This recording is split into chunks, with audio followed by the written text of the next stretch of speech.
बात कर रहे हैं बीओ खंड शिक्षा अधिकारी। आप ये देख रहे हैं कि खंड शिक्षा अधिकारी की भर्ती का एक आप सबके पास तो जो बीओ खंड शिक्षा अधिकारी की भर्ती है वास्तव में आ रही है या सिर्फ अफवाह है, इस पर हम लोग बात करेंगे। और इसका सिलेबस क्या हो सकता है, योग्यता क्या, और साथ ही जो अन्य भर्तियां अभी आ चुकी हैं जैसे एनपीपीसीएस वगैरह, उनके बारे में भी बात करेंगे। सबसे पहले खंड शिक्षा अधिकारी की बात करते हैं, बीओ, जो कि बहुत मामला चर्चित हो रहा है। एक्चुअली सरकार ने क्या किया, एक लेटर जारी किया था और लोगों से अपने अपने डिस्ट्रिक्ट से मांगे थे कि कितने पद खाली हैं, कितने पोस्ट खाली हैं। तो उसको लेकर बहुत सी अफवाहें भी आ रही हैं कि क्या वास्तव में भर्ती आ रही है या नहीं। आप ये जानते हैं कि अभी 2019 में जो भर्ती आई थी और जिसकी भर्ती भी पूरी हुई है, लगभग 309 खंड शिक्षा अधिकारी अभी बने हैं। और उनमें बहुत से मेरे जानने वाले भी और बहुत से मेरे स्टूडेंट भी हैं जो इसको क्वालिफाई किए हुए। अच्छी पोस्ट होती है, ऐसी बात नहीं, राजपत्रित अधिकारी होता है, लेकिन क्या वास्तव में भर्ती आ रही है, ये एक अच्छा प्रश्न है। चूंकि चुनावी वर्ष है, इलेक्शन ईयर है 2022, तो इलेक्शन के समय कुछ ऐसी भर्ती भी सुनने को आ जाती हैं जो शायद ही नहीं। लेकिन हाँ, ये बात तय है कि एक ये ब्यौरा मांगा गया है कि कितने कितने पोस्ट खाली है। तो होप से उम्मीद की जा सकती है कि 2022 में ये आ जाए, चूंकि पद खाली है, ये बात सत्य है। चूंकि इसके पहले 10 साल पहले भर्ती हुई थी, 2021 के पहले जो भर्ती 2011-12 में हुई थी बीओ की, तब से भर्ती नहीं हुई थी और फिर अभी आई थी। हो सकता है अभी आ जाए। टीजीटी पीजीटी की बात चल रही। इस बीच आपने देखा कि एमपीपीसीएस की भर्ती भी आ चुकी है, जिसका विज्ञापन 10 जनवरी से ऑनलाइन होगा। आप वहाँ भी भरें, उत्तराखंड की आप भर ही रहे। खैर, जो हमारा बेसिक टॉपिक है उस पर हम बात करेंगे। बीओ खंड शिक्षा अधिकारी एक अच्छी पोस्ट होती है। इसके लिए सिलेबस क्या चाहिए, योग्यता क्या चाहिए, और साथ ही इसके क्वालिफाई करने के तरीके क्या हों। हाँ, अभी ये नहीं कह सकते कि भर्ती आ ही रही है। मैं फिर से क्लियर कर दूं, इट्स ओनली, ये सिर्फ एक प्रोबेबिलिटी है कि अगर भर्ती आ जाती है तो। हालांकि ये तो तय है कि यूपीपीएससी 2022 आपको देना ही है। जब 2022 को आपको जीएस को पढ़ना ही, तो चाहे फिर वो आरओ की भर्ती है, चाहे वो बीओ की भर्ती है, जीएस तो सेम है। तो आप पढ़ाई तो अपनी करती रहिए, ताकि बाद में आपको मोर की तरह बड़े बड़े आंसू नहीं डालना पड़े। तो जीएस तो आपको पढ़ना ही पढ़ना है। गंगा नदी सागर से तो मिलेगी, तो साथ में जितनी भी धाराएं उनको भी लेते चलेंगे, क्या मतलब है। तो हमें जीएस पढ़नी है, हमें पीसीएस 2022 की प्री के लिए भयंकर तैयारी करनी है, तो उस हिसाब से हम क्यों नहीं इस साथ को चले। तो चाहे रास्ते में आरओ पढ़े, चाहे रास्ते में बीओ पढ़े, या अन्य उत्तराखंड या जो भी पढ़े, हम सबको पार करते चले जाएंगे। और क्यों नहीं करेंगे, जब निकले उस रास्ते के लिए हैं, तो उस रास्ते में आने वाले कंटकों से हम क्यों डरेंगे। तो आइए बात कर लेते हैं इसमें क्या क्या है। अब इस भर्ती का जो सिलेबस है, योग्यता क्या है। देखिए, योग्यता पहली चीज तो स्नातक आप होनी चाहिए, यानी कि ग्रेजुएशन की डिग्री आप सबके पास होनी चाहिए। योग्यता क्या रहेगी, स्नातक। उसके अलावा बीएड मस्ट या एलटी डिप्लोमा, मतलब बिना बीएड वाले इसमें नहीं भर पाएंगे। समझ पा रहे हैं ना आप लोग, कि जो बीएड नहीं है वो नहीं भर सकते, यानी कि बीएड जरूरी होगा। बीएड वाले ही इसको भर पाएंगे, या एलटी डिप्लोमा हो कहीं कैसे 2 वर्ष का, वो भी 2 वर्ष का हो। तो सीधी सी भाषा में अगर हम कहें कि graduation plus BEd is must. स्नातक तो मतलब वो एक मिनिमम, लेकिन इस फॉर्म को भरने की जो मिनिमम योग्यता है वो बीएड आपको चाहिए चाहिए। बीएड तो आपने तभी किया होगा जब स्नातक किए होंगे। तो बीएड, बड़ी मात्रा में बीएड की भर्ती लोगों के पास है। आयु जो है आपकी 21 से 40 है, 21 से 40 है, एज 21 से 40 वर्ष है। ये जनरल की मैं बात कर रहा हूँ, बाकी सबको छूट अलग अलग मिलेगी, वो अलग एज। और इसका जो ग्रेड पे है वो 4800 है, 4800 ग्रेड पे है इसका, 7th पे कमीशन के हिसाब से 4800 रुपये का ग्रेड पे है।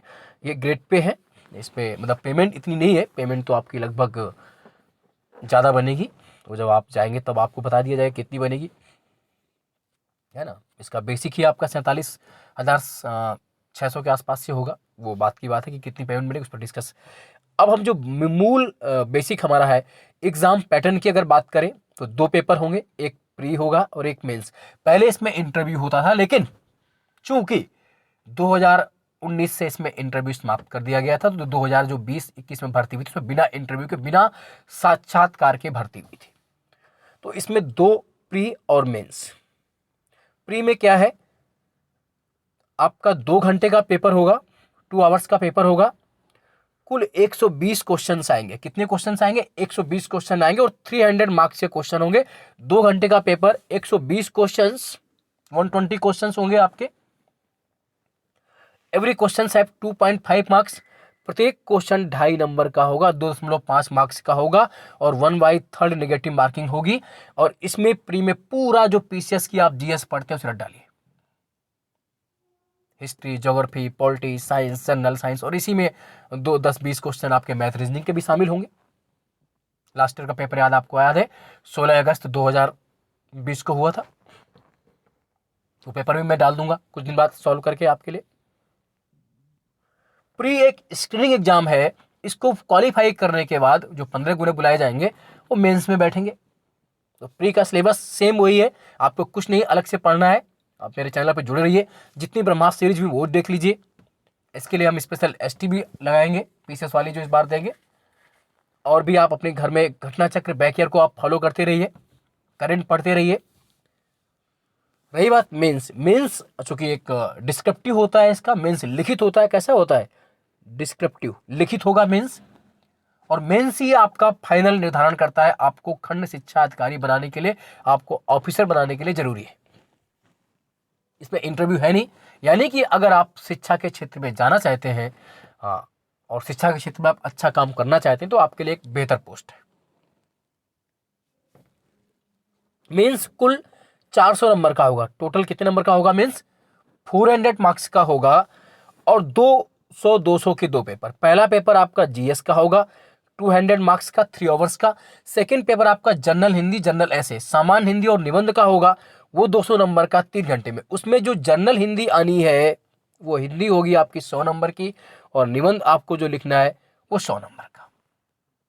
समझ लीजिए 400 नंबर है, इसमें जीएस के 200 नंबर है और हिंदी और ऐसे के 200 नंबर। यानी फाइटिंग फैक्टर यहाँ भी जीएस को आपको तैयार करना है। और जब पीसीएस मेंस पे जीएस लिख ही रहे तो इसमें कौन सी आपके लिए अलग से आपत्ति आ रही है? और बहुत संभव है भर्ती आ भी जाए, तो फिर आप क्या करेंगे? क्यों नहीं तैयारी करते? अभी बात का इंतजार क्यों करें? हमें अलग से थोड़ी कुछ पढ़ना है। अब रही बात जीएस। जीएस में डिस्क्रिप्टिव में क्या क्या है देख लीजिए। जो आपकी जीएस है उसमें आपके प्रश्न कैसे आएंगे? 10 प्रश्न आपके होंगे 125 शब्दों में लिखने होंगे। जैसे आप पीसीएस में लिखते हैं ना 125 में, तो 10 प्रश्नों का उत्तर आपको 125 शब्दों में देना है, 125 वर्ड्स में देना है।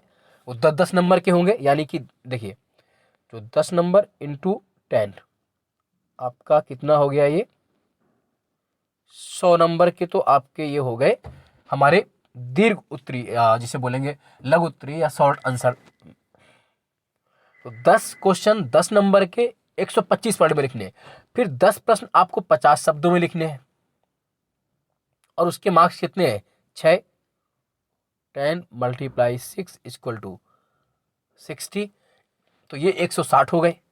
यानी कि 10 प्रश्न का उत्तर आपको 50 शब्दों में, 6 नंबर के। और लास्ट के जो 20 प्रश्न है उनका उत्तर आपको 25 शब्दों में देना है। और ये 20 2 मार्कर क्वेश्चन है, यानी कि 40 हो गए। अब आप जोड़ लीजिए 40, 60, 100, 160 और 40, 200, यानी कुल 200 नंबर का पेपर हो गया। बहुत आसानी से आप यहाँ पर अच्छे नंबर ला सकते हैं। 10 × 10 100, 10 × 6 60 एंड 20 × 2 40। That means 200 marks. आपको चीजें क्लियर हो गई कि कितने नंबर का क्या हमें करना है। तो 10 नंबर के प्रश्न आएंगे, 6 नंबर के प्रश्न आएंगे और 2 नंबर के। कुल मिला के आपको 125 शब्दों में, 50 शब्दों और 25 शब्दों में आंसर लिखना है। कुल मिला के इसमें कितने प्रश्न हो रहे हैं आपके? 10, 10, 20 और 20, 40। यानी कि जीएस में कुल 40 प्रश्न होंगे और वो 200 नंबर के होंगे। और हिंदी और ऐसे में 200 नंबर का होगा, जिसमें सामान्य हिंदी 100 नंबर की और ऐसे 100 नंबर का। इसकी बात हम बाद में भी करेंगे पूरा। यानी कि इन 400 नंबर में आपका फाइनल सिलेक्शन होगा। हाँ, प्री और मेंस दोनों में कट ऑफ की अगर बात कर ले, मिनिमम जो मार्क्स लाने हैं वो जनरल ओबीसी को 40% मिनिमम मार्क्स लाने, इससे कम पर कोई बात नहीं होगी। और SC ST के लिए मिनिमम 35%, कुछ लोग पर साल मिनिमम क्राइटेरिया भी क्वालिफाई नहीं कर पाए थे। तो मिनिमम कितना है? 40% है। जनरल ओबीसी के लिए मिनिमम 40% चाहिए और SC ST के लिए मिनिमम 35% चाहिए। आप इस बात को याद रखें, है ना। तो मिनिमम जो क्राइटेरिया है वो कितना है? 40% है। तो अगर ये भर्ती आ रही है तो आप PCS की तैयारी तो कर ही रहे हैं, तो इसमें कोई डाउट नहीं, आप इसको ही पढ़ते रहें। अभी MP PCS का भी फॉर्म आ गया, उसकी भर लीजिए। और जल्द ही मैं 1 वर्ष का पूरा कंप्लीट करंट अफेयर्स आपको 10 दिन में मिल जाएगा। पूरा 2021 का करंट अफेयर, जो किसी भी एग्जाम से, चाहे आरओ का मेंस दे, चाहे उत्तराखंड का PCS प्री दे, चाहे बिहार का PCS, यूपी PCS, सब में काम आएगा। उसको देखना ना भूलें। ब्रह्मास्त्र सीरीज देखते रहिए। और मैं NCERT की भी सीरीज लेकर मैंने शुरू कर दी है। कल मैंने पहला टॉपिक डाला था NCERT का, वो भी देखिए। और अपने घर में आप बैक ईयर क्वेश्चन पेपर को सॉल्व करते रहिए, कुछ एंथेटिक बुक्स पढ़ते रहिए, लगे रहिए, डटे रहिए। चलती हुई चींटी सैकड़ों कोस चली जाती है, न चलता हुआ गरुड़ एक पग भी नहीं चलता है ना। तो आप भी पहुंच जाए कहीं ना कहीं। करते कर्म पर ही विश्वास रखिए। धन्यवाद।